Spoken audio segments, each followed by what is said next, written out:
Well, as you know, this week we are saying farewell to our chief meteorologist after almost 30 years here at News 4. He has decades of memories here, so do we, of course.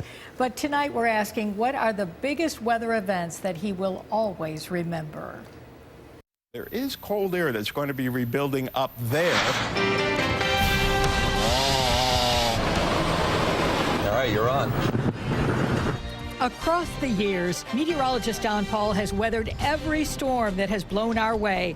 But there are some extreme cases Don will always remember, extraordinary events which called on him to become extraordinary. And I opened the drapes, and you couldn't see across the street, just a whiteout. And of course, I went, yes! Don was right on with the forecast for his first lake effect blizzard in Buffalo.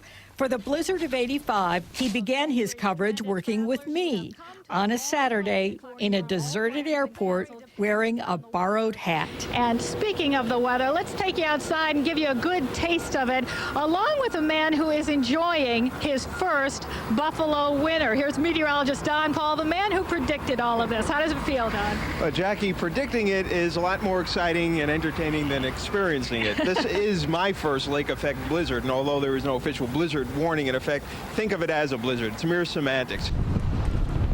This was the crippling storm that had Jimmy Griffin urging residents to grab a six-pack and stay home so that crews could clear the roads. My advice tonight is get a good night's sleep and stay inside. And many of those who did stay in were seeing new arrival Don Paul give weather updates. Some people saw me for the first time that night. And in these so-called, they call them focus groups, they said, hey, this guy's not bad. And so that storm really helped build me a foundation. While Don Paul nailed the forecast for that ferocious storm, he and every other local meteorologist missed the mark 2 decades later on what we've come to know as the surprise October storm of 2006. Don realized his misstep just by looking out the window.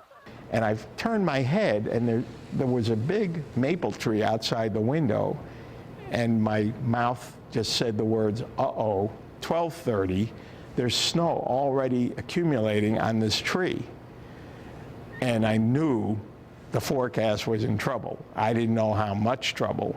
The lake effect storm destroyed thousands of trees across the region, knocked out power, and disrupted lives for days.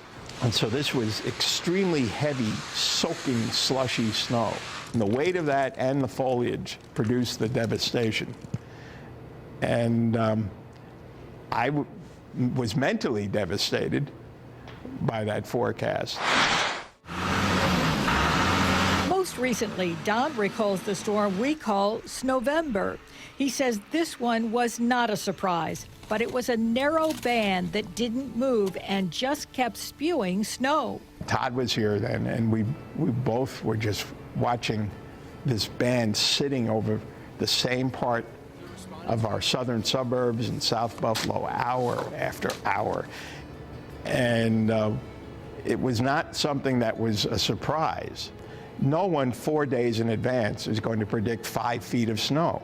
The science isn't there for that, but we all were forecasting enormous accumulations. SNOWVEMBER, the surprise October storm, the blizzard of '85, and all the weather events that have affected so many lives in Western New York over the past 3 decades. And Don Paul, he was always there to tell us when the sun would finally break through. It's been good, not just for my self-esteem, but knowing I made a little dent in people's lives. You know, I'm not a Nobel Prize winner. I haven't made huge contributions to the science, but just knowing a few things I did counted for something. Oh, it's counted for a lot when I think of all the lives that you've touched on. Yeah, I've had just a terrific run of good fortune here for a total of 32 years, and so far no lynch mobs, no torchlight parades out there. 1 day left.